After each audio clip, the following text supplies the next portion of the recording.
Chapter 8, Memory.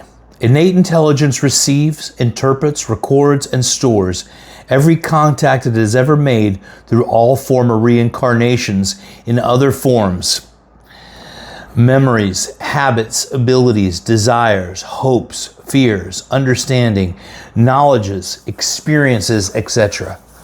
Here are patterns, sounds, inconceivable, delicate calculations, brutally perfect urgencies, sounds of whispers heard years ago, delights experienced, complex structures of stresses of a bridge, exact pressures of a single nerve on a single fiber, precise curves of a lip, a hill, flying ball, tones and shades of color, glooms and raptures, faces of countless strangers, scents from a rose garden, fantastic prayers, inventions, poems, music, jokes, sums, problems solved, victories won, vision of a blade of grass and sky filled with stars.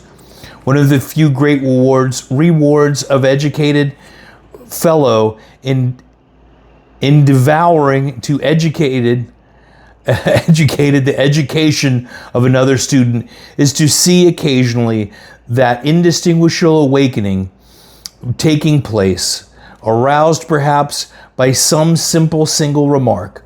The student draws forth original ideas, from whence he knows not. His speech and writing he changes rapidly. The student astonishes friends and parents, usually not himself, for he is learning to use powers within himself. One truth about great productions of simple minds is that many were made by men who started life in ordinary, even unfavorable situations. Isaac Newton was the son of a farmer. He was not even bright in boyhood. The founder of modern art history, Johann Winckelmann, was miserably poor. An Italian who apprenticed to the trade of painting, this one Leonardo da Vinci. Socrates was a stonemason in a city crowded with builders. How do ordinary minds produce extraordinary products? They grow like trees in a jungle. They cannot be humanely crossbred like selected animals. They exist in everything that lives. There are two methods of permitting them to develop.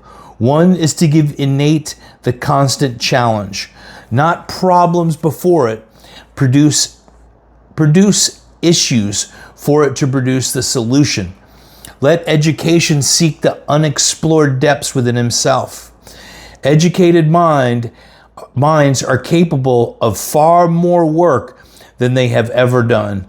An average person uses most of his muscles during mature life, but leaves dormant large areas, perhaps 2/3 of his education. Individually, many people are lazy, slipshod. They know particularly nothing about innate within and care less about its unlimited potential. Things which usually prompt inspired action are pervertly errors, hunger, and inhabilitation. Instead of him educationally coaxing innate to give, he educatively lets innate push him.